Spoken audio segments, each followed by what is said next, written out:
बूढ़ी माँ और उनकी प्यारी गौरी। विस्तृत कहानी।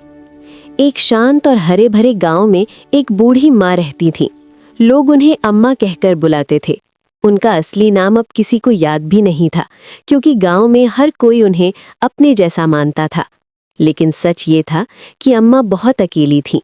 उनके पति कई साल पहले गुजर चुके थे और उनका एक बेटा था जो शहर चला गया और फिर कभी वापस नहीं आया। शुरुआत में वो चिट्ठियां भेजता था, फिर वो भी बंद हो गईं। अब अम्मा का पूरा संसार बस एक ही थी, उनकी गाय गौरी। गौरी सिर्फ एक गाय नहीं, परिवार थी। गौरी को अम्मा ने तब पाला था जब वो एक छोटी सी बच्चिया थी। अम्मा उसे अपने बच्चे की तरह पालती थीं। वो उसे अपने हाथों से खिलाती, उससे बातें करती और हर रात उसे लोरी जैसी बातें सुनाती। अम्मा अक्सर कहती, गौरी तू ही तो है मेरी दुनिया। गौरी भी जैसे सब समझती थी। जब अम्मा उदास होती तो वो उनके पास आकर चुपचाप खड़ी हो जाती और अपना सिर उनके कंधे से लगा देती।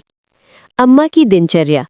हर सुबह सूरज उगने से पहले अम्मा उठ जाती। सबसे पहले गौरी के पास जाती। उठ मेरी बेटी, सुबह हो गई, वो प्यार से कहती। फिर वे उसे नहलाती, साफ करती और हरा चारा खिलाती। गौरी का दूध निकालकर अम्मा गांव में बेचने जाती।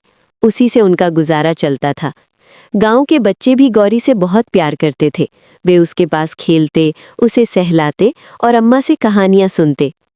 अचानक आई मुश्किल। एक साल गांव में भयानक सूखा पड़ गया। बारिश नहीं हुई, खेत सूख गए, पेड़ पौधे मुरझा गए, कुएं का पानी भी धीरे धीरे खत्म होने लगा।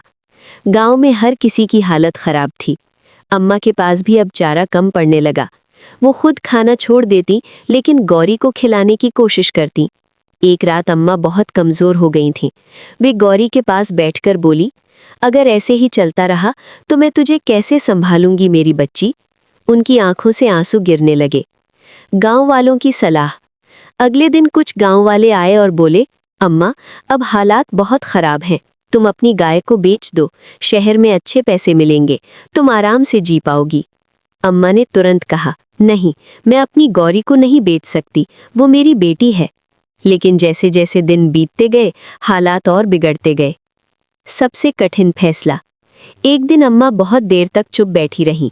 फिर उन्होंने गौरी को देखा और बोली, शायद अब मुझे तुझे जाने देना पड़ेगा, ताकि तू अच्छा जीवन जी सके। उनकी आवाज़ कांप रही थी। अगली सुबह अम्मा ने गौरी को सहलाया, उसे आखिरी बार अच्छे से खिलाया और शहर की ओर चल पड़ी। रास्ते की यात्रा।